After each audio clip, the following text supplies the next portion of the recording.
kweli. Tupate time ya kuambia bye bye. Tunasira sana ndugu zetu wanaopotea, ninasema mkwende kwani mpotea ndani ya Kongo.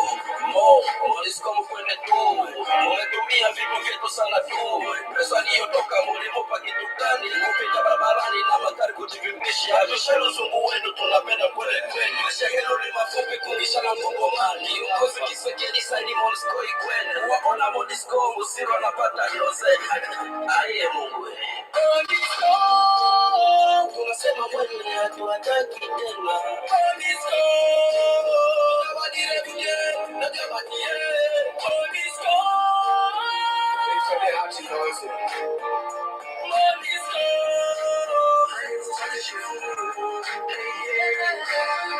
C'est pas possible les moments que les jours en béni.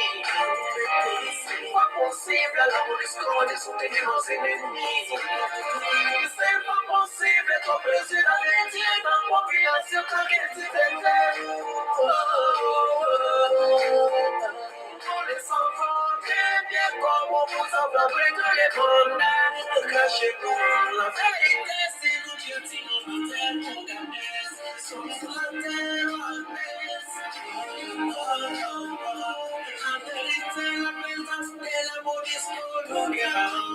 Oui, effectivement, en vérité, la présence de la MONUSCO nous dérange. Qu'est-ce qu'il faut faire?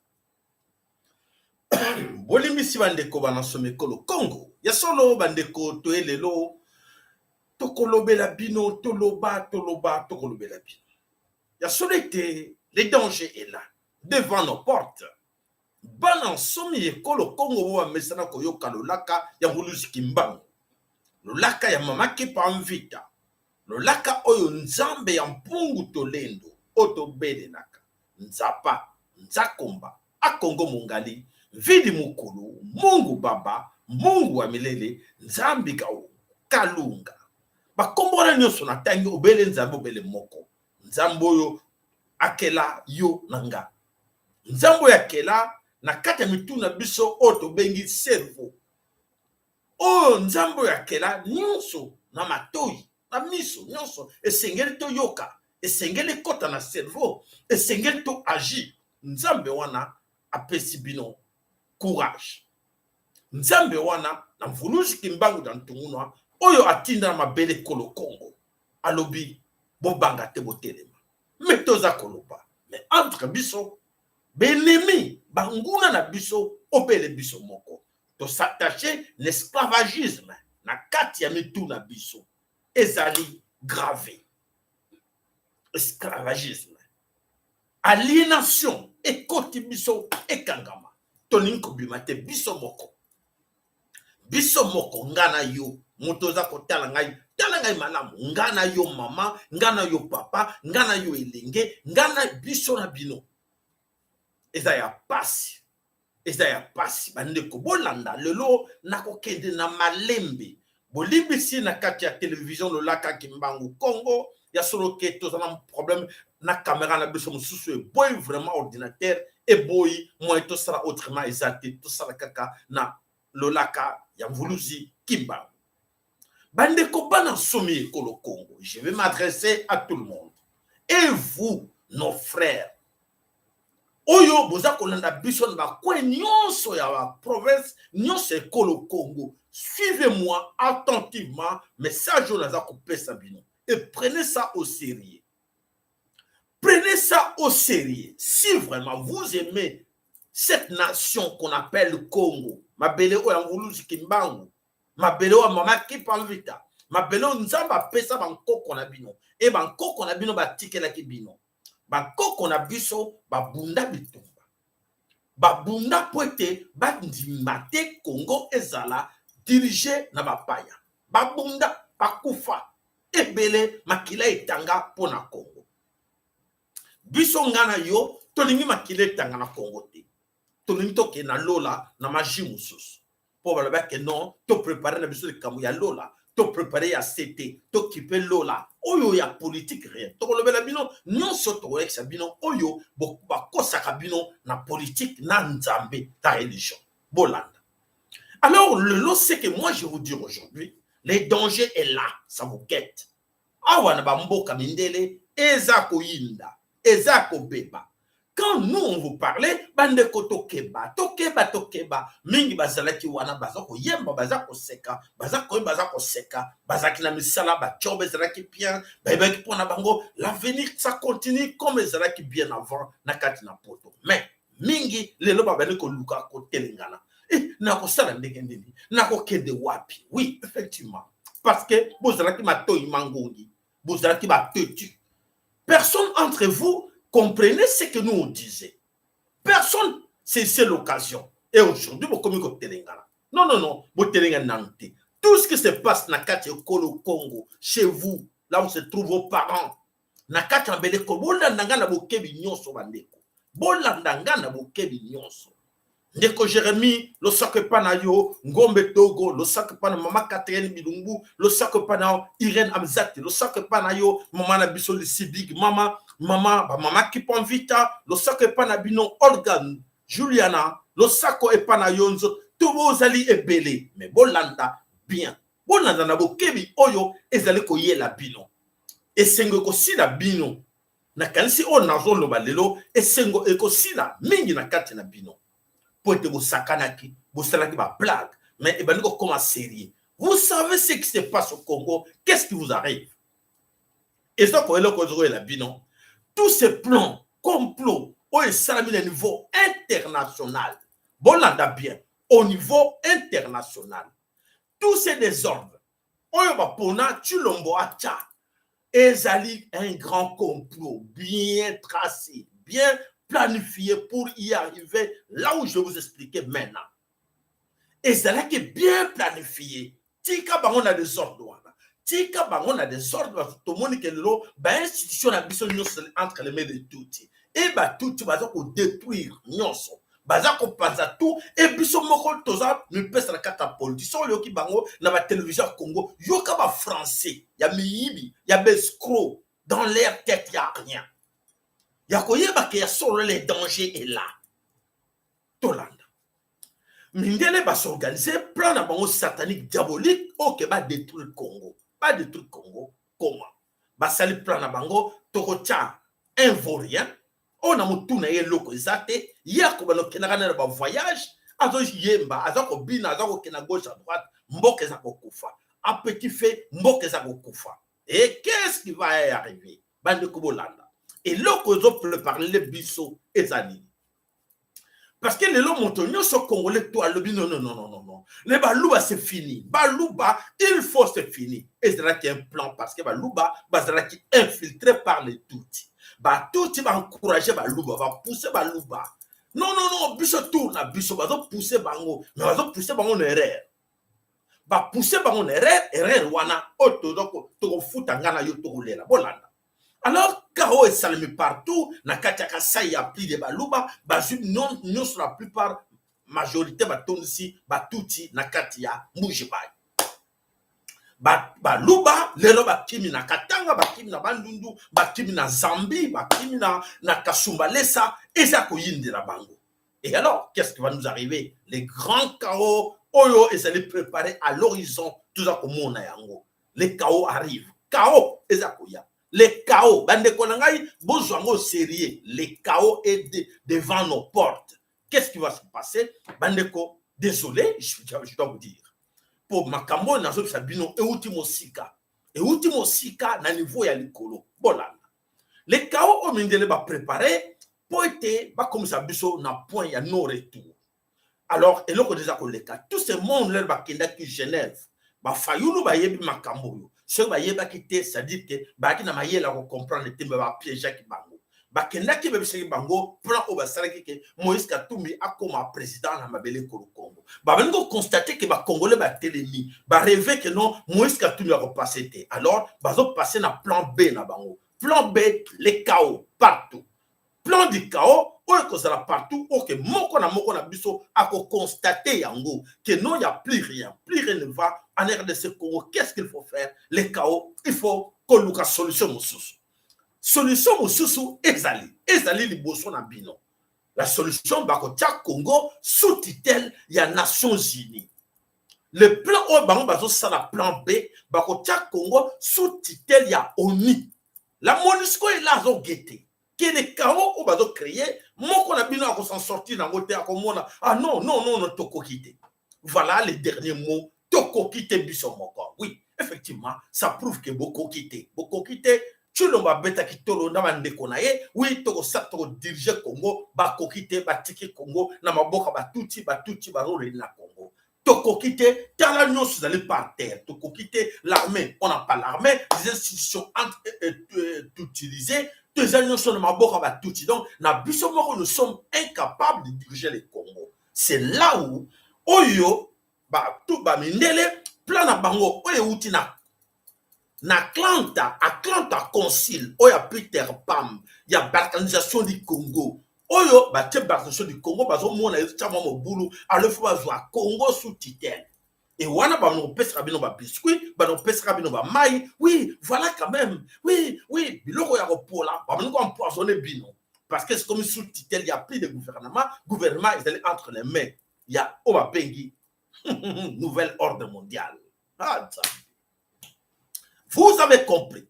Donc, ça veut dire que quoi il y a un point que Bango va simbi Congo dans ma boko et Bango va diriger Congo. Ce qu'on appelle ça bino maïa poison que va bomba bino va couper ça bino. Gouvernement exalté, moutumo exalté poète bino boko quitté. Donc, biso ba congolais, nous sommes incapables de diriger le Congo et voilà, après ça mon sous-tutelle des Nations Unies et Nations Unies a ben diriger le Congo. Boyeba. Bon analyser et là qu'on nous le la bino après. Voilà, ngana lobaki bande ko bobi sanga lobité ke na lobaki te na lobeli bino. Le plan satanique, les grands complots o ezali ko yela bino. Eza déjà wana. Bazo luka sur solution wana bokoma na niveau wana ba shiro ba ngo boma bendi ba ngo boma bino ba tout ça ngo boma bino monta ko baza tali voilà. Ba yeba koki soute bango na bango moko baza impuissant de se défendre parce que la division déjà entre Bango et alors que non, ça ne va pas au Congo, il faut prendre la main au Congo, il faut diriger le Congo. Voilà ce qui se prépare. Alors, quitte à vous de prendre des précautions. Les soi-disant, ceux qui ont réussi le Koyo, kocha politicien de Bosote, kocha leader politique de Bosote, kocha oyo bateau ba confession religieuse, kocha bango liboso te ba pasteur ba nani po bango baza ba diable numéro 1 bandoki na bino be nemi ya peuple Congo numéro 1 bango wana. Voilà bandeko na yaki wana poite na beta sete na eloko wana est très important. Autres ko boloba, autres ko loba, autres ko ganga butu na moi, les gens ne comprenaient pas. Maintenant c'est à vous de comprendre que nous sommes tous en danger. Et qu'on épargne moutouté. Les bonnes traditions biso boy ah on y est saisi en position, tout va se préparer déjà même le vrai armée. Oh, il y a Bango, il y a et Maté Bino partout dans la école Congo. Oui, on vous a laissé payer. Regarde, vous êtes incapables. Là, non, c'est comme un maboko na Bango. C'est ça le plan. Batamaye les bobengana, boy, ça va ne qu'on a bien en tout cas. Et il est temps, toutes les solutions, tant qu'il y a la solution, tant qu'il y a une dispute, na bisa bu sobate, tant qu'il y a ma politique, tant que wana te pote, tant que longa ngote, pour comme déjà, comme moi trop tard. Oh, bazo, quand ça tue l'élection, mais élection wana et que servir bino n'a rien. Alors, quitte à vous, vous comprendre. Donc, tout ça qui va blague, mingi le lobe institution la biso nyonso est commis entre les mains de tout ce que nous voyons. Voilà, tout ça na bino ba like na bino boza déjà ebele wana, ba like na bino et ça la biso un grand plaisir. Bobo ça te bo recommander ba ndeko na bino mususu ba ko rejoindre biso ba Kenya. Alors, nous allons mettre en garde. Nous allons mettre en garde celui qui joue les grands rôles de l'opposition. Nous allons les mettre en garde qui? C'est Fayulu. Fayulu na oyo mususu mozito na boy ba simbi ke bango baza na kati opposition na kati la muka. Nous vous mettons en garde que non so oyo ba inconvénient auto vivre ne pense pas que on t'a oublié. Fayulu to bosani yote toyebi quel est le rôle que tu es en train de jouer. Au vani calme et voilà les jeunes ba telema kilelo ba bani ko kota na ba chez ba plaque oyo Fayulu ayela ki bango ba telemi ba lobi ba marcher ba kene wapi ba marcher poete ba loba non na nini na oyo na makambu oyo ya be aza to manan papa ma follow na kanisa li kamora ba sa par rapport ya sujet oyo ya sous-titel ya Nations Unies. Pas ma follow loko sake pana yo 2 minutes comme ça to continuer information na biso okoko loba nini o penser par rapport na sujet oyo ekweli biso na mbalakata matondo pana yo le sako papa sayala apeke matondo mingi lengo pesinga mwa 2 minutes onaloba yayambo na kokembisa nzambe mpongo matondo mingi na volusi kimbango mama vita na bakongo na biso nyonso baza na bitumba oyo papa sayala opesinga mwa leloba na sujet oyo na koyebisa bandeko base découragé te makambo bazoloba sous tutelle tozalaka déjà sous tutelle depuis mobutu na kopesa bino baelema ya sous tutelle ya l'État depuis mobutu asalaka akomaka bapanzaka gouvernement ya liboso il n'y avait jamais eu otolobaka premier ministre ya gouvernement na ye il n'y avait jamais eu la banque centrale qui devait gérer toutes les institutions. Bruno Kamalamu, le 14 décembre 1960, général Oyo, ataka papa Lumumba na papa Kasavubu na que Bambenga Onyo ya kosalisa bango, le général Karl von Horn, un Allemand. C'est-à-dire que biso sous tutelle depuis cette époque-là. C'est ainsi que vous avez Eban Sabinoté. Bango Kwazonuka, Batala Soki Congolais, Ayebakato, Ayebakate. C'est vrai. Ningi Ayebakate, mais intellectuel la bino wana nyoto na basole. Bazombe na ye professeur docteur. Ayebne le côté que nous allons dans ce système, il y a gouvernement mondial. Secrétaire général ONU. La MONUSCO est toujours l'armée. L'armée, évadé. Pourquoi ça n'a pas moi et le corona sinon, comme information, les amis indiens n'ont pas de révélateur, Babangate, nous allons toujours sous tutelle. Babangate, toute la maba église, notre Tumbama, Tobana Moutouké, Bambassade Tumbama, Pakistanais, Indien, Libanais, tout le monde, prenez les armes, battons-nous. Mettons-nous dans la guerre et chassons tout étranger. Azala ambassadeur, Azala Sango, Azala Nani, il est temps Chikoyo, Baya, Bakota, Tokotala, Congo et Zabi. Soke Zabango, Tokotala Bazla Congo Mbimabake Nenango, Toto Zela Barme Wana, Volochi Kimbawa Zoko Zela Bango, Mamaki Provita, Aza Ozake. Ingeta. Tozalaki ye tozalaka tutelle mais esili nango mais tozala bitumba soko totala bango soki mabele oyo eza ya kimbangu te bango babomaka kimbangu bango batomba na makimpa vita bango basilisa bakoko na biso na lolenge ete baya kosilisa biso baya sikoyo nous sommes prêts à faire la guerre jusqu'au dernier nazi jusqu'au dernier cochon qu'ils viennent bapasa na biso maloba bandeko na biso babanga te totelama totumba bandako ya basata na nyonso ajoso maloba papa sala na mwa iteni wana tozela oyo ezokoya kopesa mwa liteya na bamama na bandeko na biso nyonso bya na Congo engeka matondo papa mafolo na encouragement na yo esengeli elobeme ya ndenge wana donc ça dit que bandeko c'est à nous biso bana somekolo Congo nde tolobake wi pays wana eza ya biso eza bankoko na biso to défendre yango mais soki toza kolanda baje oyo ba politicien congolais bazomema biso parce que baza ba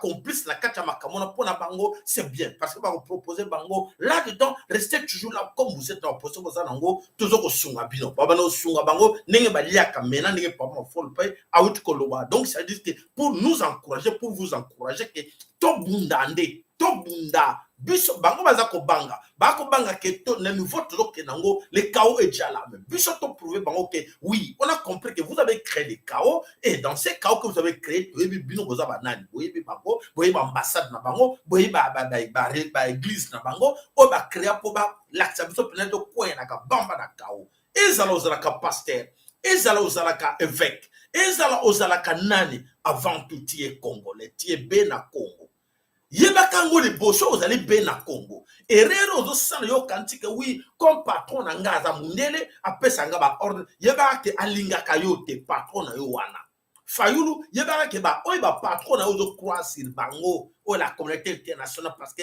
j'ai des relations. Balinga kayote, ba kotika la pe ko linga yote parce que oza macaque. Ba considérer comme macaque. Donc pour na bango, yo za mutu moko ndenge ba exterminer ba méridien ba indien aux États-Unis, ndenge ba botola ba ndekola biso Australie, ndenge ba botola biso nord ya Congo, nord ya Afrique, oyo batia mindele, ndenge moko plan baza kosala, yonanga à la fin des comptes, bako bisa yo, oui, tu nous as servi, allez, tchop, bako exécuter yo. Alors, toluka to tikela bana na biso, mboka ya malamu, toluka to bundana ensemble na bana na biso, po ete to tikate, mboko ye kwea na maboko ya bato bazosala plan na bango. Merci Nabino. Alors, qu'est-ce qui se passe là na kata Kinshasa? La police a dispersé avec violence banani ba manifestant oyo ya lamuka na mouvement citoyen oyo ba kende ko telema pour na ba réclamer l'élection en 2023. Yo kama nana tindeki bango Fayoulou atindeki bango baluka to kende na ba élection. Ba yebi ke ba élection moto organiser ka mondeli.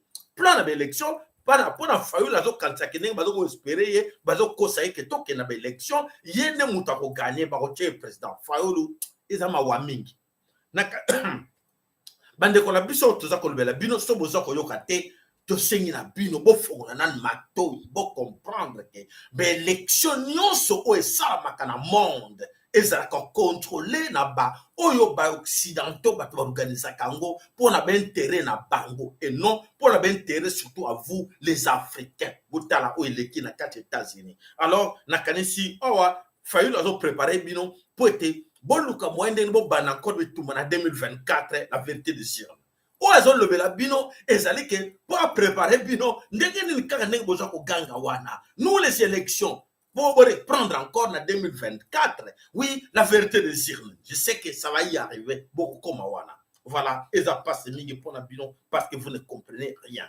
Alors, mes chers amis, en tout cas, Tokota Katina Kinshasa, les élèves finalistes aux écoles primaires, ba passa qui va banda qui lelo, ko passer l'examen de bango, prévu na bango, oyo, ba juger na bango, so comme na niveau, que ba comme na secondaire. Voilà, ba élèves wana, ba kenda qui lelo, ba ko kende sous lobby. Qu'est-ce qui s'est passé? Il y a plus de 59 000 élèves oyo ba participer qui na examen o wana ya finaliste ya école primaire. Bravo na ba jeune oyo ba courage que ça l'examen wana mais tobi que enseignement éducation eza détruit chance kaka na ba oyo nyonso ba kozaka moi chance akozaka moi mayele mike lokola bana na biso misusu bana moi mayele mais par rapport ya enseignement zo pesa batemba yele na bango nzambe apesa bango bravo na bango. Alors 2 jours bako sala examen lelo na lobby le 6. Qu'est-ce qui s'est passé? La mafia toujours avec Chilombo. Avec Chilombo toyo ki batona bango ba lobby ke oui, l'école officielle bako futa mbongo te ezalaki gratuit. Ba participer à l'examen. Mais l'école privée ba lobby 707,5 $ par élève. Alors, écrit que problème bana bazwa ki retard depuis la semaine passée, ba sala examen te pour nani ba sala ki te ba école na bango ba senga ki bango ba chisha ki bango l'été lobby 7,5 et l'école ba lobby 20 $. Mafia e uti wapi? Mafia e uti pa ya mbongo, mafia uti pa ya nani? L'école ba lobby éducation nationale le lobby 7,5 $ et na kata ba école ba futi bana 20 $. Toluka toyeba mafia wana ezo uta c'est avec Chilombo. Chilombo qui est à la base na ba mafia wana. Voilà. Inconscience oyo ezako le kanabele ko le Congo ba toujours ba détruire ba parents oyo bazako luka moyenne ba ko survivre et voilà ça continue ba luka ne ba détruire bango na kati ya Congo mbongo na bino ba benda kaka et ba congolais bango moko ba mouton ils acceptent tout parce qu'ils n'ont pas le choix baza ba luki ba na gouvernement ou bien gouvernement et des ba parents non gouvernement ezo là et kende tout ce qu'on appauvrir ba parents oyo kalikambo ya go pass oyo nyoko la ba congolais na lelo solution zo marate on continue ya ko zo mbongo ba congolais boyo kama kambo ya ram oyo au charge unité au tie à 2 $ pour ba congolais ba na pasi ba pauvre ba na mbongo te a tie 2 $ ya unité ba longoli yango 1 $ ba tike ba donc 1,5 $ ba tike les 50 centimes. Voilà ce que la famille Chilombo et la famille Kibasa va s'organiser la mafia na bango na kata IDPS. Vous le savez, IDPS a parti de la mafia. Va s'organiser Kibasa na famille Chilombo va se escroquer bateau na ram. Ça continue. Toloba va lui non que la binoté. Nous c'est l'argent qui compte. Population pauvre, on s'en fout. Voilà. Oyo, ma opération ils ont continué même dans le niveau de Covid. Mais ce que kuna na Kinshasa, bah ouais, ce que pesa karambongo, pesa mbongo, bah coach tige, y a pas de réponse. Allez-y, à côté ma coach tige kende. Alors, il y a pas de papier, il y a rien du tout. L'escroquerie bien organisée par qui par Chilombo. Voilà, bana, to pesa bango à courage, bah salame, bah ko suka, so bah sukipe, bah vani sur ma parents na ndako pour te bah continuer ko boko la bango. Voilà, et ça passe, n'a passé tous à Koloba. Voilà, ben, dès qu'on a vu ce ban en sommet Kolo Congo, tous à Koloba, ce qui se passe dans le cadre parlement, parlementaire, balobini, bandeko, bolanda na bokebinyoso. Oyo boyoka ki sango baleba qui était l'état de siège. Ke ba parent, bandeko belé, pardon, au bazana katia Estia Congo, bayoka ki ke ba sepela ki état de siège. Il y a qui pose la solution, état de siège, ils ont solution, jour au jour. Et alors, pour votre information, état de siège, prolongation à l'infini. Prolonger à l'infini. Donc, c'est-à-dire que état de siège est ticali libella. Voilà la balkanisation. Donc, c'est-à-dire que balobi, député inconscient, député inconscient, sénateur, pour na bango tous des corrompus, pèse accord na bango. Oui, nous sommes d'accord avec l'état de siège à l'infini. Donc, état de siège est tiré les belles état de siège dans la balkanisation, et ça, avec Chilombo, état de siège est tiré, Kosaka Batuka Kanini, auto prolongé. 5e prolongation déjà, et tu as vu que 5e parmi l'infini. À l'infini, on attend à l'infini. Donc, ça veut dire que 5e, 6e, 1000e prolongation, il y a état de siège, Nakatia, Nord Kivu. Pour que l'espoir des athées, le massacre continue. Les massacres qui se passent dans Katia Nord Kivu, c'est l'extermination, c'est les plans accélérés. Il y a l'extermination que les militaires vont commencer à exécuter déjà. Ils ne vont pas commencer, mais ils exécutent déjà la population à Bisso, Sikoyo, ils ont un état de siège. Donc, c'est-à-dire que parce que l'armée qui contrôle le gouvernement, l'armée Zawana qui sont c'est l'armée ougandaise, l'armée rwandaise, l'armée wana. Voilà, pas si peu mawa, tout ça boni, tout ça koloba bandeko, bazako la mukate. Donc, ils s'en foutent. Alors, les députés comme les sénateurs aussi, ils s'en foutent de vous. Allez-y, allons-y comme ça. Le Rwanda reste là, nous, ce qui compte pour nous, c'est l'argent. Vous nous remettez combien? Ah, c'est les gars, combien? Oui, combien? Oui, nous sommes d'accord. Oh non, c'est 10 000 cette fois-ci. Oh non, non, il faut pas battre ça sur 15 000. 15 000, l'équipe, député. Oui, oui, on a besoin de ça. Et c'est l'argent de la corruption venant du Rwanda et de l'Ouganda. Pour nous garder Bango, bâtir la Bango Congo. Voilà, bâtir la Bango Nord, il y a Kivu, Ituri. Pour nous, député, parlementaire, sénateur, on leur donne la corruption. Voilà ce qui se passe dans le Parlement, dans le Sénat, il y a Mabele, Congo, et il y a pas ce Mingi, il y a Komona, Yango.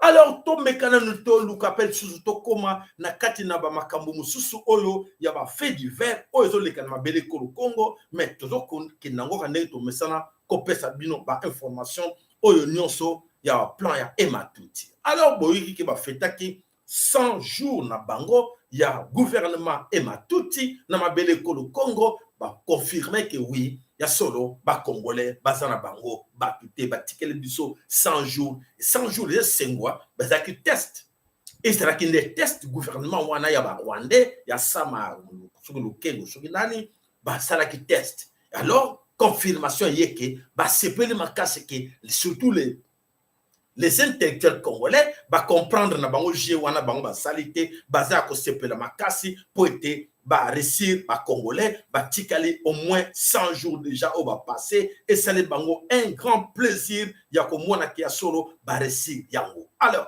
tokene nanu toyoka nanu tata oyo alobini.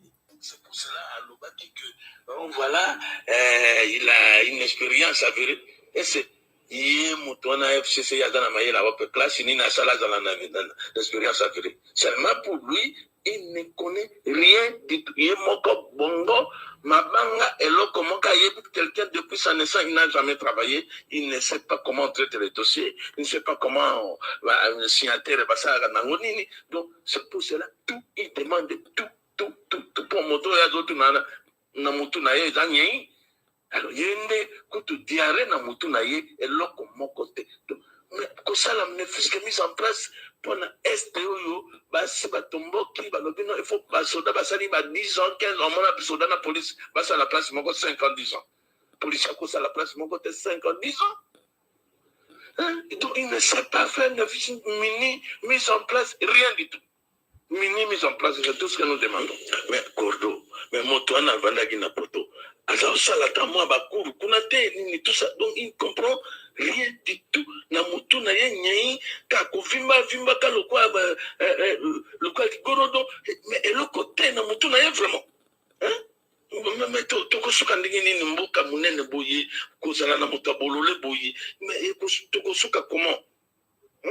Voilà, Toko Suka comment kozala à la tête d'un grand pays comme le Congo, Motabolole le Kola Tulongo. Voilà, Batuni Sobaza Koloba, Batuni Soba Congo Matamungongo, mais il n'y a pas de solution parce que c'est un plan, n'est tout le Belabino, n'est banelke. Plan on a, on va comme si on va bolole boye, que Batiki Tulombo, Azal le Kola à la tête de ce pays, un idiot, ben il dit que Tulombo dans la tête, il n'y a rien. Aucun on a oyo moto makila azakoloba. Alors, alobi que non, Chilombo a salé le côté na vie effectivement, nazali parmi ba témoins ou na témoigner bino que Chilombo dans sa vie na katia poto ngala vanda na quartier moko. Chilombo a sala et le côté. Chilombo n'a pas d'expérience. Chilombo a sala ba venture et ba venture wana e coûter cher na ba vie ya bato epelé au bazakolanda. Chilombo derrière. Voilà, balak na bino et ça a un grand plaisir. Auto sarabino qui a solo. Oyo nyo soto vivre na kati ekolo Congo et ça ba plan oyo bango ba montagne yango po ete biso to koma na niveau to komi wana. Alors, biso tozoko là ba bango ba sala quelque chose et quelque chose yango eko sala maka jamais parce que zali plan oyo ba mindele baza ko sepela nango ke oui ceux qui ba congolais ba comme na niveau wana eko sala bien. Alors, to ke nan total oyo ezako leka na mabele kolo Congo bolanda bien oyo ezako leka na mabele kolo Congo et kolo Congo l'ignorance oyo ezako boma ba congolais. Est-ce que congolais a eu ba droit na ye quand les gens parlent qui sont intellectuels congolais, les intellectuels congolais au bazo détruire le Congo, quand ils font les images ils se disent qu'ils sont des journalistes et bazo ko kokate ko distinguer les droits d'un peuple, droit à peuple na devoir ya peuple et bazo kanisa que non babetaka maman merci est-ce que vraiment bateau et Seigneur vraiment to le bana monoko nini to te bango monoko nini o bazo ça Congo solo. Alors bandeko botala image ça va énerver beaucoup de gens pour na komisa bino que en tout cas eza ridicule botala na ko tiela bino yango eza ridicule mais Seigneur na bino botala yango po ete pesa biso maye voilà.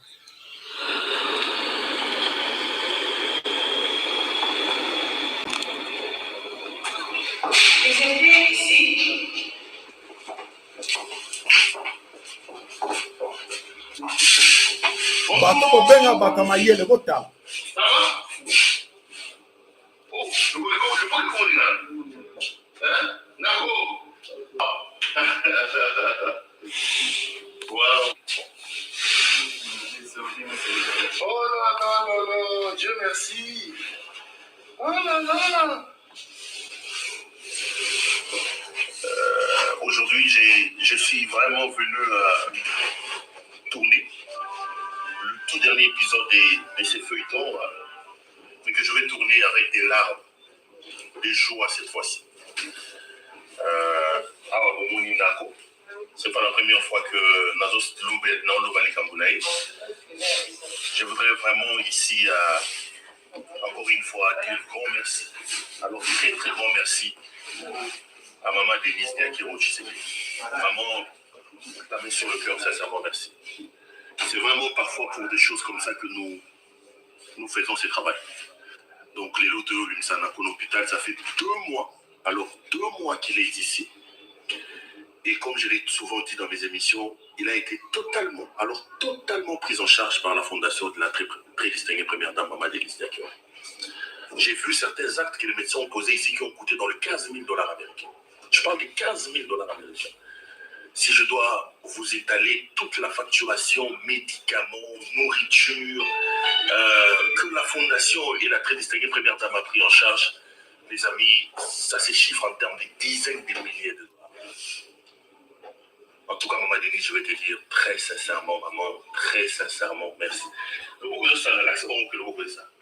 Donc, on peut aujourd'hui se taper au donc, voilà. Bandeko, nakanisi tolobaka biloko yo, Maman Denis, obaza ko remercier, c'est une petite dame, oyo azaki na Angleterre, bazosala kindumba, to ebite, so azaki na possibilité à recevoir $5 000 ou $2 000 pour asunga mutu, abika, apep sa mutu, soins médicaux, na mbongo ya yi. Mais les gens ne comprennent rien. Ils comprennent rien pour dire que cette dame-là est là avec l'argent du Congo, c'est une touti, hirondelle touti, l'argent du Congo, oyo azako yiba, au bien de quand ça la aide, pas aide, mais ils allaient droit à peuple congolais, que basa là-bas au hôpital, avec des soins médicaux, oyo adapté par rapport à la situation, où ils ont le Congo qui montonyoso a bénéficié d'ango. Voilà des cas comme ça, pareil, Bazu Kamoko a sali. Et combien de gens qui souffrent comme garçon, on a, ouais, je ne vais même pas savoir, même plus critique que ça, combien de gens qui meurent dans le Congo parce qu'ils n'ont pas bénéficié de soins médicaux. Combien? Et Denise Nyankero, Hirondelle, combien a payé ça Batouana? Bakoufa, Bakunda, Bangpe, Bakenda. Donc, ça dit qu'il faut faire des publicités pareilles, nous parler de cette dame et de sa fondation. Où cette dame-là a eu cet argent? C'est là où il faut comprendre que ces gens-là jouent avec vous parce que vous n'avez pas la connaissance.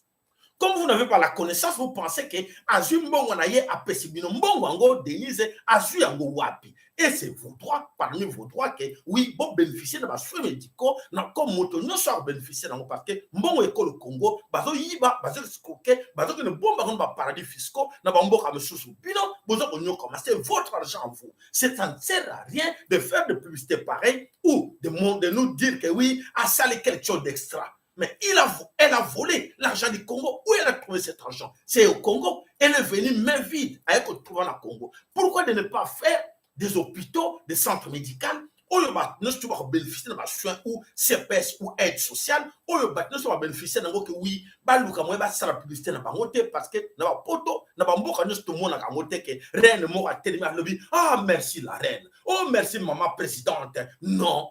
L'État a un devoir vis-à-vis de la population. Donc, la population va bénéficier de la droit na bango. Et c'est pour comprendre, l'État a obligé d'assumer devoir vis-à-vis de la population. La population, basali, obligée d'avoir leurs droits. C'est leur droit de bénéficier en ça. Auto monde na bamboka nyoso misale zate ba pesa bango chômage misale zate ba pesa bango CPS ou social ou de permettre bango que ba bénéficier de ba kisi ba pharmacie ba nini ya ofele. Et depuis votre Denise Hirondelle wana tuti wana ayana kate Congo ba sale nini quelle fondation quelle fondation. Voilà, ben, de côté, mettre bien en garde que arrêtez de mentir les Congolais. Arrêtez de mentir les Congolais avec des sales images comme ça et nous parler d'une dame là, Ozaki Ndumba de l'autre côté. Et aujourd'hui, Ayibi Mbongo et Kateko le Congo, Abeniko Pesabadon. Pourquoi ne pas faire les hôpitaux? Pourquoi ne pas faire les centres? Pourquoi ne pas faire des hôpitaux? Maintenant, ça va bénéficier de ma soins médicaux comme il faut. Voilà, la canisse, vous comprendre, très bien. Voilà, bande ko bana someko le Congo na kanisi tant que ko beta c'était la biso toyoka ka pasi soni te po ete to lo bango parce que ezali ya solo eza ko salama comme ça na mabele ko le Congo bat baza ko yebate. Qu'est-ce qui se passe avec les soi-disant talibans? Bolanda oyo ba taliban baza ko sala na mabele ko le Congo bolanda bango.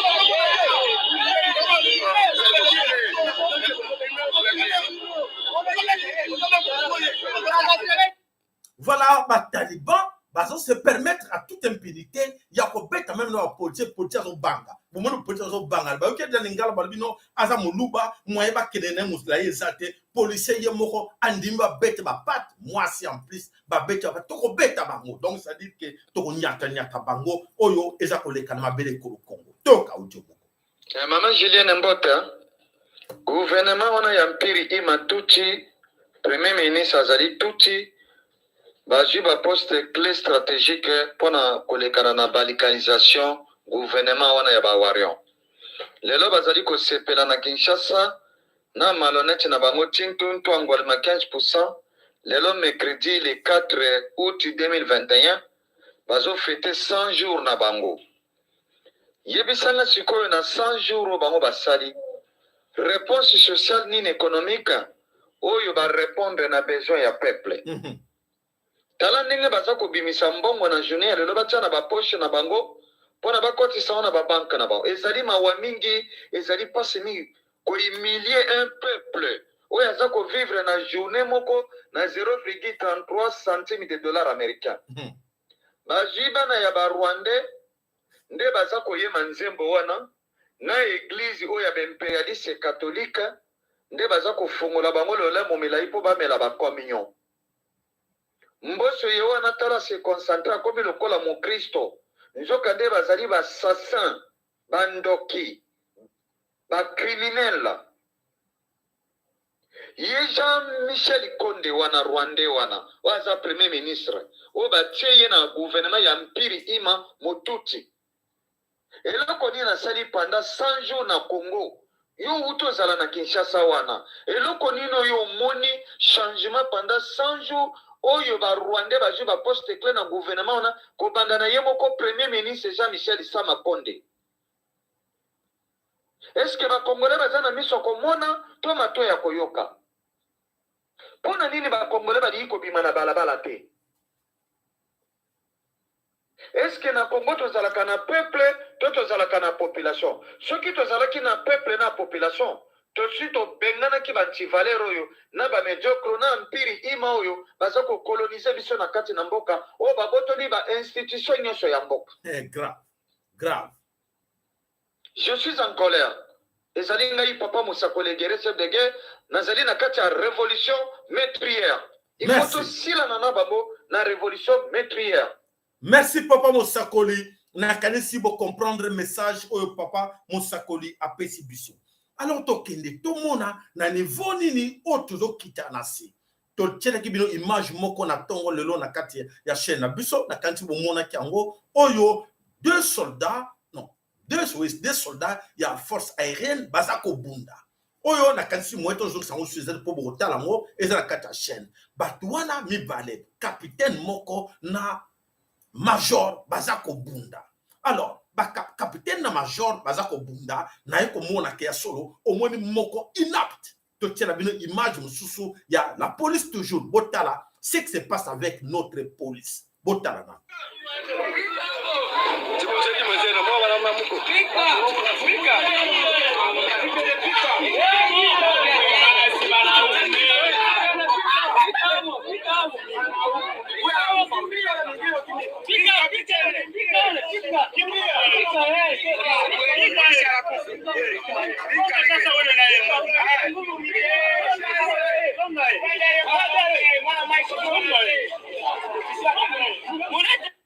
Voilà, bon moni kumoko policier azwi kao.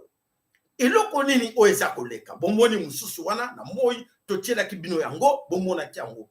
Oyo tozo ko alerter bino toye pour image pour na koloba ke et c'est voulu que va détruire la police, va détruire l'armée, banani batuti Rwandais basali opération na bango le to komi affaibli na ba point tout. Au moins ba soldat na biso bato na nzala. Soldat moto na nzala, soldat policier moto na nzala. Alors bandeko tozo ko alerter bino par rapport ya image oyo to l'exai bino na moi. Bon mona kiango oyo se observer bien image to tchela bino na moi bolanda ngo bokomona ke major wana azali tuti Rwandais. Azako banga capitaine te o aza mokonzi na ye. Ba be capitaine wana ba noki bazo ba ke ingénieur. Donc aza mokonzi na ye azana une bonne formation atanga kelasi. Capitaine azoko bisalbi oza illettré otanga te koya peme na ngai te po alobi azana bureau ye major wana donc aza tuti. Qu'est-ce que nous voulons dire par là? Bandeko institution nyonso comme l'armée comme la police ils sont entre les mains de tuti to alerter ceux qui ndeko wana akoyoka biso oyo ya capitaine boyebisa ye ke akima asala attention bakoboma ye ndeko wana ya capitaine toyebisi bino déjà o ayebi ye o ayoki ke ayebi makambo wana bo alerter ye akima ndenge a touché major wana yebaka ke liwana ye ekoki bakoboma ye voulu ou pas bako assassiner ye dans un peu de temps. Alors to luka mo to sauver ndeko wana message wana na alerter bino to l'excès ki wana mo esengeli to lancer alerte oyo pona sabino ke ndeko wana oyo ya major ayebaka oyo ya capitaine pardon ayebaka ke bako boma ye mikolo eza koya soki akolongwa déserté musala wana alongwa na po sino te bako boma ye mikolo eza koya na batuti wana basinale ngai yango déjà na sinale pe bandeko nyonso tobisa ndeko na biso akeba na makambo wana oyo bauti kobunda lelo na tuti wana. Voilà bandeko tokei wapi tokei na kati na sujet ya monene oyo bandeko bele bayebaka yango te. Na kanisi tobisaka bino likambo ya 3C. 3C tobisaka bino ezali nini? C'est comme civilisation oyo ba néocolonialiste oyo ba yana mabele kolo Congo na se moko pona no gouvernement. C'est comme ba chrétien pardon. Christianisme. Oyo na ezibombami na kati ya Vatican ba kriya ba église nyonso oyo boyokaka na sima ba konsina ngo weza bele moko. Ozalaka musulman, ozalaka protestant, ozalaka bato amutarme di sali orthodoxe yebaka ke moko ozala bino azalaka moko ba kriya ngo ba kota bino division po te boye ba dikamuza koleka wana te. Alors, pona nini naza koloba boye ambongo ayat alukuta bandeko ya mbongo bayana lokuta avec 3C même ça biso ke bango bazali apolitique. L'église au milieu du village nzokate l'église n'a jamais été au milieu du village bandeko Holanda poete lelo ba secret na bango ebimi ba secret bimi oyo na kati ya bato ba konzi na bango ba bimisi ba secret mo konzi na bango numéro 1 abimisi ba secret totia la bino ngo comme ça bokoyeba ke pendant des décennies ba kosa biso ke bango baza wana ba luka solution peuple azala malamu te lelo ye moko mokonzi na bango abimisi secret ke ya solo église eza au milieu du village te baza na kati ya politique pour neto sabino ke 3C ba compagniaka politique na ba multinational Bolanda.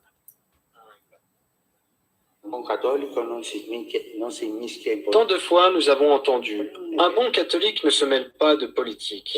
Ceci n'est pas vrai, ceci n'est pas la bonne voie. Un bon catholique se mêle de la politique en offrant le meilleur de lui-même pour que le gouvernant puisse gouverner. Mais quelle est la meilleure chose que nous puissions offrir aux gouvernants? La prière. Voilà, boyoki bino moko. Yesenge la bino ndebo yeba to la bino la connaissance. Chaîne oya biso to tient à disposition la bino la connaissance. Ce que j'ai connaissance et vous permettre yo au distinguer les vrais et les faux, les biens et les mal.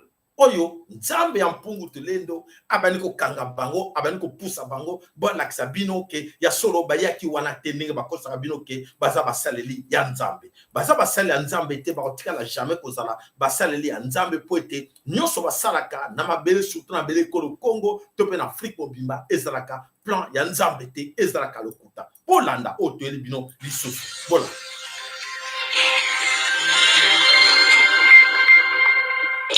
Bonsoir à tous. Au cours d'un film documentaire dévoilé la semaine dernière à Rome, le pape François a désigné les homosexuels comme étant les enfants des dieux qui ont droit à une reconnaissance légale au niveau de l'État. Inconcevable, cette union immorale de personnes de même sexe est bien l'acte abominable qui était à la base de la destruction impitoyable des Sodomes et Gomorrhe dans la Bible et qui aujourd'hui constitue un signe avertisseur non négligeable pour l'épouse de Christ. Anna Kisala.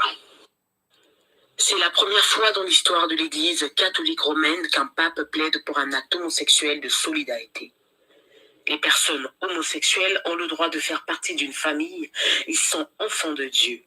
Voilà les mots très abominables prononcés par le pape François dans un documentaire présenté mercredi à Rome, où il s'est dit d'accord à l'union civile pour les homosexuels. Ce n'est toutefois pas une surprise, car le pape François lui-même avait validé en 2014 la possibilité pour l'Église catholique de reconnaître l'amour des couples homosexuels dans le document préparatoire du synode sur la famille. Mais cette perspective n'avait pas reçu un nombre suffisant de voix pour être reconnue comme une proposition synodale. Lorsqu'il était archevêque de Buenos Aires, le souverain pontife a soutenu l'union civile pour les couples homosexuels comme alternative au mariage religieux entre personnes du même sexe. Cependant, devenu pape, l'Argentin se prononce publiquement aujourd'hui en faveur des unions civiles au mépris même de la Sainte Bible qui condamne avec fermeté ces relations immorales. Que dirons-nous? N'est-ce pas là le signe crucial qui nous pointe à la fin des temps? Car l'homosexualité est bien ce péché le plus pervers qui a précédé à l'impitoyable destruction de Sodome et Gomorrhe. Quel temps vivons-nous? Levons la tête, car le jour de la rédemption est réellement proche. Voilà. Bandeko tomsi bino ke ya solo oyo nyonso eza koleka na mabele kolo Congo. Voilà bilembo tomsi bino ke oyo babani ko kanisa ke ambongo azali mosaleli ya Nzambe. Tomsi bino dija ke bolongo na kati ya mituna bino ke ambongo azali mosaleli ya Nzambe. Ambongo na bandeko na ye nyonso oyo baza kobundela bazobundela positionnement na bango po ete ba induire yo na erreur yo be na Congo. Alors c'est à vous maintenant de comprendre que il est temps pour Nabino, Toloba, Tolongwa, Nakati na biso ba onyo ba kota biso ba bloka biso ba même tout na biso ba cerveau na biso to ba ngo croire na ba bêtise ba yela biso. Voilà déjà oyo église oyo ya boso catholique romaine oto ko mona ke solo to ba ngo comprendre que nyonso ba yela biso a lokuta. Ne doutez pas, nyonso oyo ba yela biso ezali lokuta na lokuta. Voilà bilembo yangwana ba jour ya suka butala ta oyo bazwa biso oyo bakosa biso bainduisa biso na erreur oyo kelelo biso moko to bano kantake babane ko lobela biso po na intérêt na biso nzoka te ezaki na intérêt na biso to bano ko kosa biso ba secret nyonso ebimi lelo libanda. Voilà, c'est à vous maintenant de comprendre que yemoko andimi pendant ma décennie bakosa biso makama lokuta ke baza bata politique te basala politique te na suka ba ekondima banda lokuta bakosa basaleli ya Nzambe bato na Nzambe balingaka pe balingaka boy tara na suka te komona vérité biblique oui bas monel penda ba serviteur ya Satan parce que nouvel ordre mondial o baza ko sala moto patron nango yewana nouvel ordre mondial oyo baza ko luka ba boma bato na mokili bo baza ko yeba te na biso bino déjà il est temps bo luka bo zongela oyo ba koko na biso o ba kosa ki biso ke ba koko ba ke ba ndoki. Voilà ki ndoki o pena ki ndoki ya munene ya ngobo moni bino nyonso ba preuve nango e monani na miso na bino nyonso. Voilà oyo nyonso eleka na mabele kolo Congo pona ko sa bino ke ya solo ezali ya mawa pota biso ba congolais biso ba be na Congo tozali ko comprendre te to vanda na lokuta to botama na lokuta toza ko kola na lokuta tozo kanza ke bato tozo cha motema baza batu nde bako bikisa biso nzoka te batu wana baza basaleli ya diabolo. Alors tozele ki bino quelques images oyo eza koleka na mamokili na le reste otoko mona l'église azana kati po ete lelo bandeko na biso babe na Congo ba africain mingi oyo bazokima mboka po ete bakende na bamboka misusu botala exemple oyo bana bazowela okena poto botala exemple oyo tozotiela bino boyeba eloko nini bazokomona.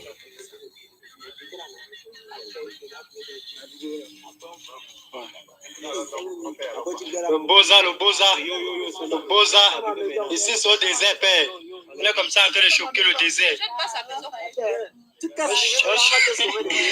choque le désert, mon frère. Hey, le Boza est là, ça se passe tranquille, mon frère. Mais c'est dur, père, c'est dur. Tu vas envoyer Jésus nous donner l'eau.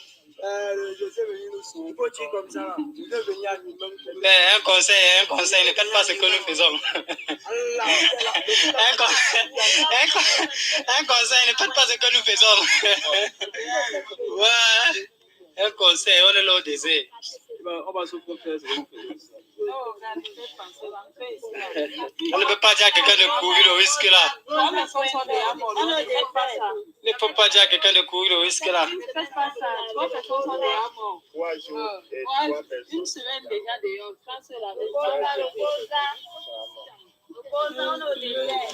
Ouais, la reine est morte au désert.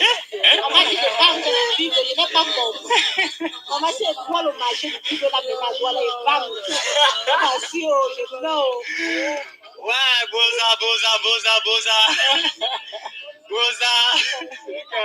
Voilà, bomoni wana bandeko baza ko seka, mais baza ko seka parce que baza ko seka li wana bango, oyo baza ko kende na nzela, baye bisika baza ko kende te, baza floué.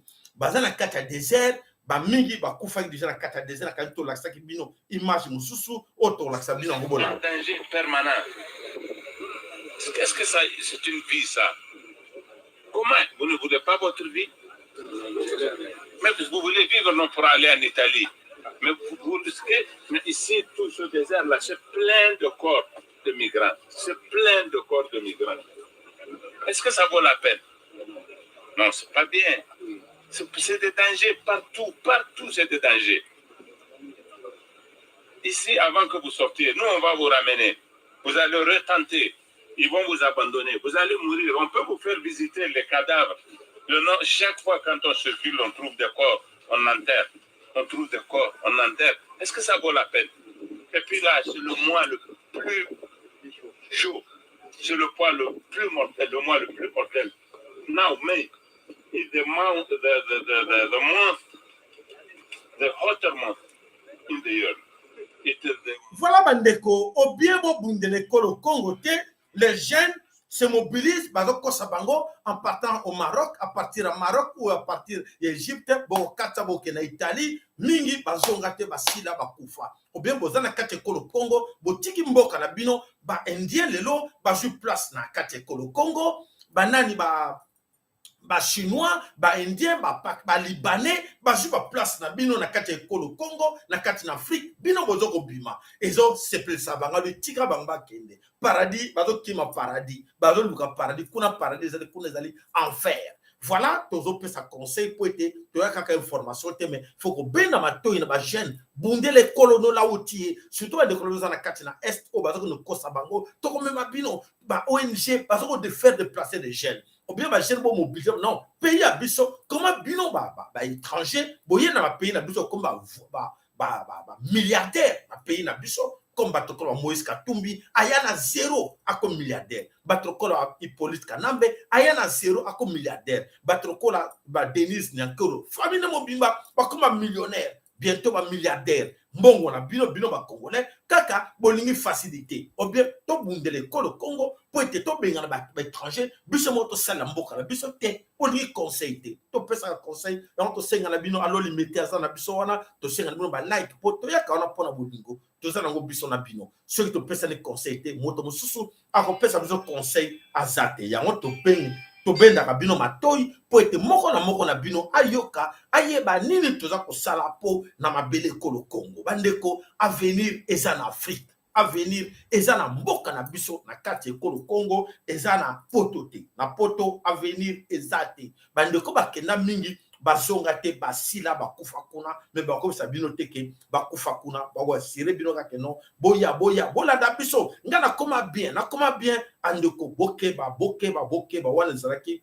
avertissement na ba jeune oyo bazoluka moyen nini bakena poto arrêtez de rêver cela vous êtes bien chez vous bolité bobenga na étranger oyo bazana kati ya complot ba nuire bino na mabele Congo papa ma follow na kanisa zoka biso c'est-à-dire ko bakisama esengelite obele la biso poete obakisa oyo nyonso sengeli mais liboso tout pa ma follow intervenir na ko senga bolimbisi na ba oyo nyonso na épisode na biso auto komaki ya maladi wana ya lokuta oyo na lobaki lobby na lobaki na bande komsusu bolimbisa oyo bazoka ko mabeba mama oyo bazoka ko mabe oyo na bisengi bino ke soko moni mobali na yo to mwasi na yo azu déjà mangwele wana en tout cas luka moyen obenda nzoto alors na kanisi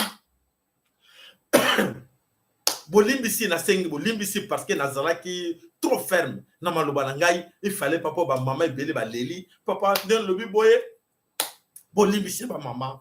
Alors papa mafolo maloba omboka yo. Allo papa mafolo azolala na mukeba ndeko oyo za komona ke okoko intervenir na oyo nyonso tuti koloba na kansi okoko benga biso po ete o intervenir. Retracer correctement pour éviter les disputes. Ainsi, les Égyptiens commencèrent à tracer des lignes droites, des rectangles, des carrés, des diagonales, des cercles et des triangles avec des fils et des bâtons. Tout était noté sur des papyrus. Ce fut le début de la géométrie. Ils comprirent un fonctionnement fondamental de la nature. Tout est fractionné ou assemblé en petites unités égales. Cette constatation va leur servir tout au long de leur découverte. Il leur fallait aussi une unité de mesure pour bien délimiter les parcelles. C'est bien de faire de la géométrie, mais il faut mesurer les lignes. Ils pensent au pied du roi. La longueur du pied du roi peut être utilisée comme étalon. Cet étalon sera multiplié et distribué dans tout le royaume. Ils essayèrent les pieds, les bras, les jambes, les coudes du roi, mais il y avait un problème. Cette unité n'était pas fixe. Le problème était réglé pendant son règne, mais tous les rois n'avaient pas la même taille. Le roi suivant voudrait sûrement qu'on utilise son pied ou son coude par jalousie. Dans les collines, en attendant le recul du Nil, les Égyptiens réfléchissaient et cherchaient une solution au problème. Il fallait que cette unité de mesure ait une longueur fixe dans le temps, si possible, qu'elle ne change jamais. Ils observèrent la taille de différents végétaux, celle des fruits, des graines, tout objet y passa. Mais tous ces objets n'avaient pas de taille fixe. Par exemple, si on arrosait bien une graine, l'année suivante, sa taille changeait. Et sur des longues distances, la différence devenait vite importante. Tout d'un coup, ils ont eu l'idée de mesurer l'eau. Oui, l'eau douce du Nil.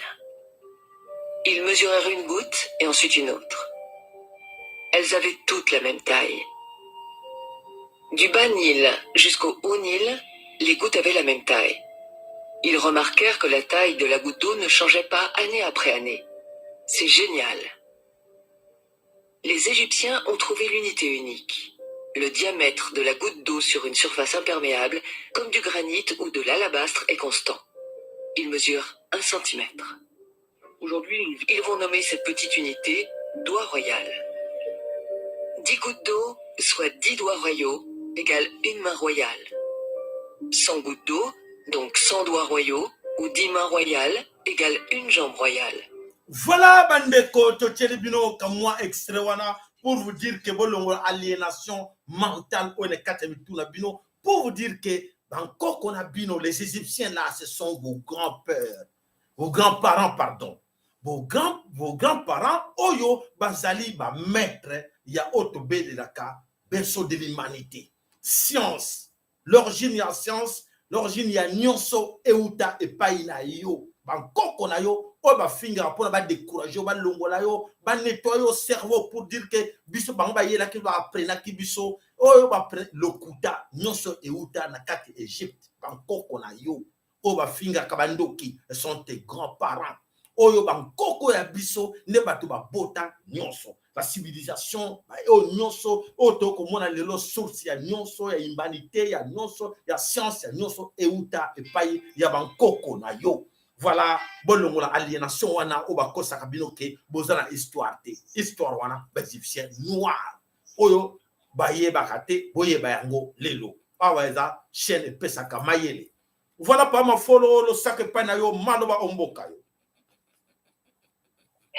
Le sako papa sayala vraiment ya solo tokumi na ngonga oyo mbongo onya mongo na biso asia mila kisi église ya crime nyonso na Congo ne yemoko satana ya Vatican Lucifer oya vanda na Vatican alobi par vidéo conférence wana ezalaka suzi na ye parce que FBI akanga ye.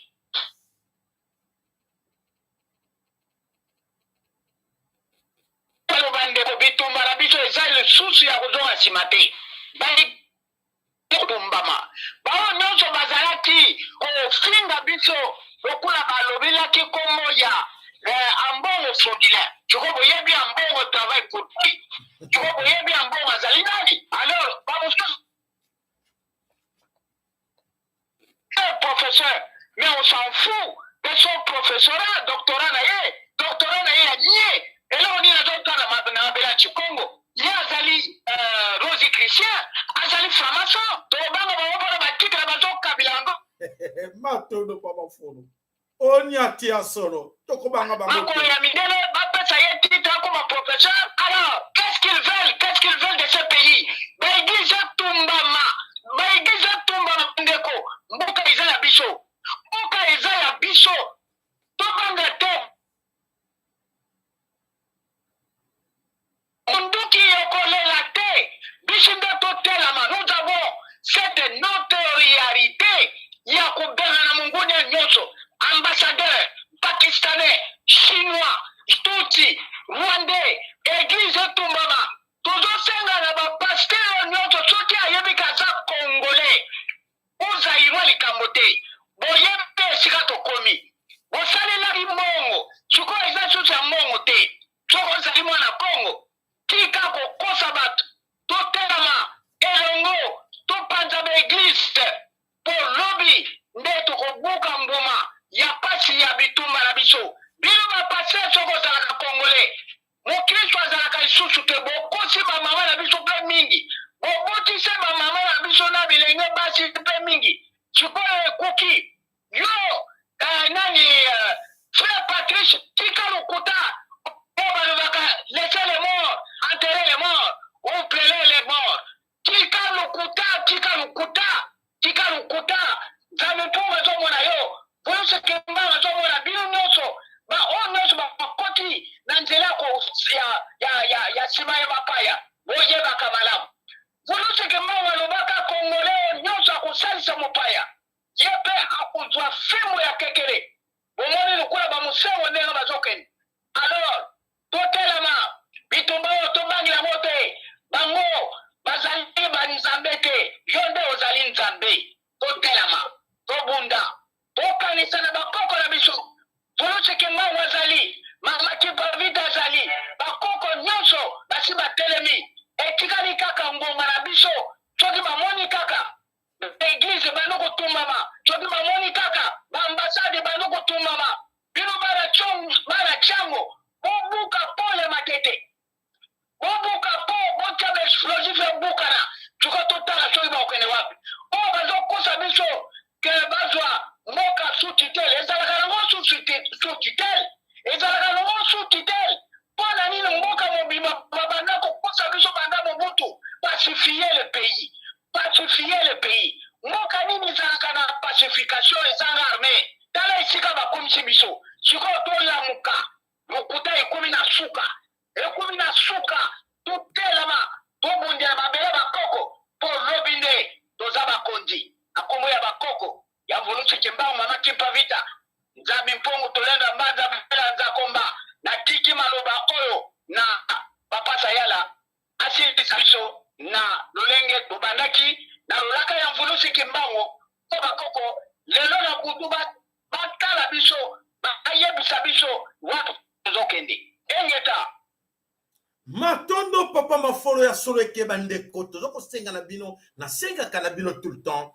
Comment tokoki kozwa bokasi nguya po ete nzambo bankoko azokotala biso azosenga na moko na bino na biso bino eloko moko ya moke na yebisaka bino phrase moko ya moke ok na monoko na litoi na monoko nde tokoki kopase message bien na yebisaka bino bandeko jamais bolandanga bien jamais o boza koyoka bagroupe oyo baza koloba o lamuka o MCC, o PPRD, o IDPS, o Église catholique, o Église protestante, o Église kimbangiste, o Église MPV à Longo, orthodoxe, biloko wana nyonso ba étiquette wana nyonso ezali contrôler na groupe ya batu moko ya ba Illuminati. Bokinga bien. Na be Illuminati ya mokili ba contrôla kabiloko wana nyonso bango ba pesaka ordre wana nyonso oui lelo bote ya bango évangile bote ya bango ke ere au pauvre car royaume ya César na maboko na bango bote ya bango ba beti okoto zongisa mosusu bote ya bango passage moko boyebi yango nyonso no ba papa mama mais to senga kana bino simba esika esalaka pasi. Simba esika okomona kobeta likofi na yo na elilite. Beta likofi na yo na moto. Omoni ye wana moto. Obete likofi. Ozi likofi. Obeti ya mbongo. Na beta ki ya mbongo likofi na nga. Makofi to beta kawa. Etushaka Félix Tshilombo. Etushaka mbongo. Etushaka Mike Ama. Makofi na biso etushaka batu wana. Etushaka na elilite. Mais ebele na kati na biso na chaîne de télévision. Oza na YouTube. Ba beta makofi na mona elili. Po balandaka Fayulu. Balandaka Muzito. Balandaka Félix Tshilombo. Malheur na bino. Même ça bino. Par des actions individuelles et ciblées. Netolonga. Action individuelle et ciblée. Monta kosayote. Que non. Te biso action de groupe. Allez, to tellement. To kende. Basukiwa. Bon, t'as la combien de fois babimisa ma chaîne. Combien de fois mon sous soya qui a enlevé qu'à zaki sur le pasteur, sur le nani, wanga, sur le nani, Benjamin, Ali moi. Ba kosi biso mbala bonité ba neko. Ba kosi biso mbala bonité. Ba zo monter ba stratégie na bango pour ba kosi biso ba lembisa ka biso. Ba bimisi bino ba tera ba pompa ki kuna ba buka ki motolo kol. Allez décourager ba mususu. Non to ko ka bango te. Le kuta to ko ka bango. Bande konangai to ko ka bango. Bon, c'est sous-estimé tête au Kokabango. Yo benga. Lobela kabino ba mama, ba tata, joie téléphone na yo. Benga bande ko solo na bango yo moko loba. Et loko ni bino na quartier na biso, na village na biso, na collectivité na biso. Et loko ni toko support sa action individuelle. Bon lukate pasteur moko ako mena bino ba action pour akuta ako sala po ete yazo mbongo. Nengi ba fayi ba zo sala. Abimisi bino, non, ne vous en faites pas, j'ai contrôle. Ne vous en faites pas, j'ai contrôle. Et après, botamboli, ba pompe, bozonga kaka, nzoka tezaki jie na bango ke, po ba mona ngake naza toujours opposant, au salaba jie wala. C'est textuellement oyo. Fayulu azako sala. Fayulu azali représentant ya Etienne Tshisekedi. Fayulu azako landa ba ya Etienne Tshisekedi. Et vous de la Muka, vous bandeko la biso, ba jeune obozo ka biso na ba groupe tout na ba surtout bandeko la biso chango. Mone wa faiblir bino. Bandeko la biso bana chango. Tout Kinshasa lelo ba luba wana oyo ba luba tozo loba, boyi bango ba luba nani ba tuti. Ba luba lelo ba yene identité, ba tuti ba yene identité ba luba. Ba ji place na bino, ba neutraliser bino. Muka zako lobate. Mokaza ko lobate eza plan ba faiblir bino pour ba ke bon ba dominer ba minorité ya bato kama groupe moka ba tuti ba infiltrer na kati ba luba ba bani ko dominer ba kangi Kinshasa mobimba monta ko lobate monta bani ko banga ba ke ba ko telanga na ndako ke ba nyonso wana ba faiblir bino to ba sa bino ke Fayulu a joué carte abini saki bino combien de fois. Ah, mimi bino na kanduka na malueka na banini combien de fois bini si bino bonjour le connaît tant que oluba ba mingi ba fika ki biso na chaîne ba bité yo za contre Fayulu asala yo ni na bisa ki bino ke nga na la visionnaire naza oyo na benga na bisa bino que les grands sacrificateurs na mona musika na mona ka musika ceux qui na lobili kambo wana ke ekosimba te po naza mutinda mi ya nzambe Nzambe atinanga pona pesa bino conseil. Oya yokelinga malamu. Oya yokelinga te akana zo kosaye pour te alanda se positionner à sa place. Fayulu sera de pouvoir à sa place. Fayulu azande konanga.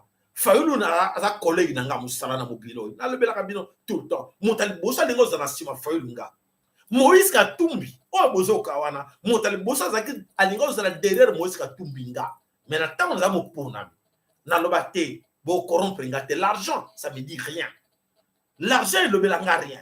Yango moni ke lelo na yaka le boso na bino boy. Ce qui ezalaki ke moto yo azala le koso ya mbongo simba mbongo te na kwa le boso na bino te na simba ba mbongo.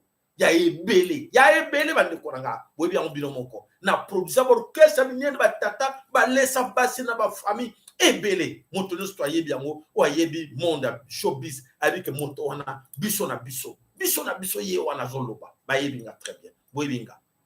Naza moto moko te akokelela mais ce que moninga nzambe na vouloir ki mbangu dans tungulwa na mama ki pa vita balobi kaka yo tika makambo wana tika landa sala makambo to pesa yo eza le kumu ya nkoko na biso eza le kumu ya nzambe na biso o to belelaka to défendre ye to bundela ye to bundela bakoko na biso et kosala bango plaisir. Alors bandeko longola orgueil oya koloba ke non ete ngana mesana ngana église na biso wana te tuna na pasteur na bino na kate bible aloba nini na kate na bible wana mopaya konza yo te et bango ba pasteur na bino la plupart baza dirigé par qui par ba paya bomoni yango te simbate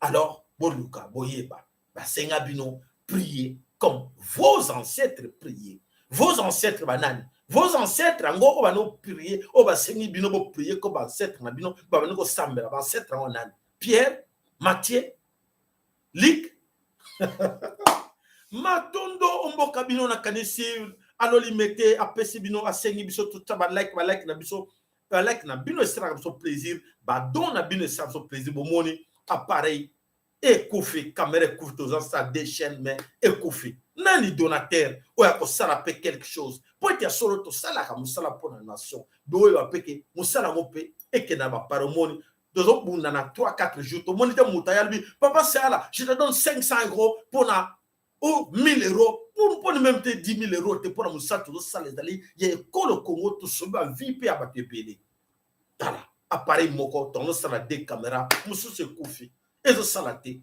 to za bloqué to sala kana moko to na choité poto senga binote mais to senga to salisa na poete to continuer musalo bankoko ba pesibiso ona nzambe bankoko ba pesibiso nzambe na biso to belelaka nzapa nzakomba akongo mungali vidi mukulu Mungu baba Mungu amelele nzambe ga ungu kalunga nzambe ya mpungu to lendo asunga moko na bino to lingana na bo moko nde to lungi bankoko bana posa biso na yo to sala bo moko to kangana boko mona bénédiction wana o balwana ce pasteur ya le bino oui action de grâce ce qui na bango le bawa bo sera action de grâce de na kanisi ce na pesi numéro compte allez na sengi na bino ba mama ba tata bandeko esika boza wana numéro compte na biso ngoyo allez bo tia action de grâce nzambe a kanisa bino bo tia action de grâce.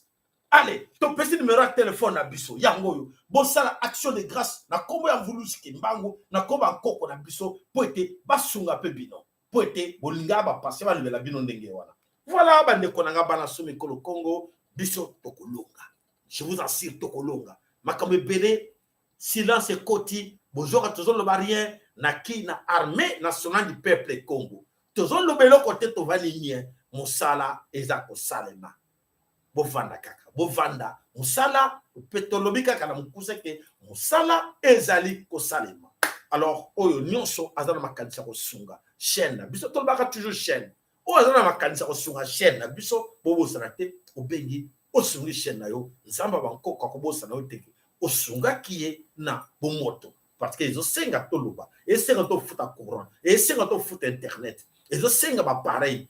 Et de senga ba papier, et de senga kokoma, et de senga ba pareil nous tout ça là, ça demande de l'argent, mes chers amis. Et dans mon PPT, alors et de senga pe, biso to contribuer. Moi je prends mon temps pour na bino, ba ndekopé ya solo, bo fongola, bo appel l'esprit, o ya ouverture, to sungana, to sala quelque chose pour être, ba koko na biso ba sepe la nzambe, o ba koko no so belelaki, akoyoka biso pote mvuluski mbango, azana posa na biso nyonso to telema to bundela mabele kolo Congo. Voilà bandeko lo sako et pas na bino to moni ekeko ya Zaire Siliki to mona lo limete lo sako pa na yo Pierre Kimbondo to moni Élise Monsantou to moni en tout cas bandeko bazaraki ebele lelo ba like na bino pe merci na ba like na bino. Alors to pesani rendez-vous na biso soki ya minene kwei lobby soki kwei samedi to zana bino. Donc, ceux qui te sangisa mingi, lobi to yelibino, sinote mokolo ya poso.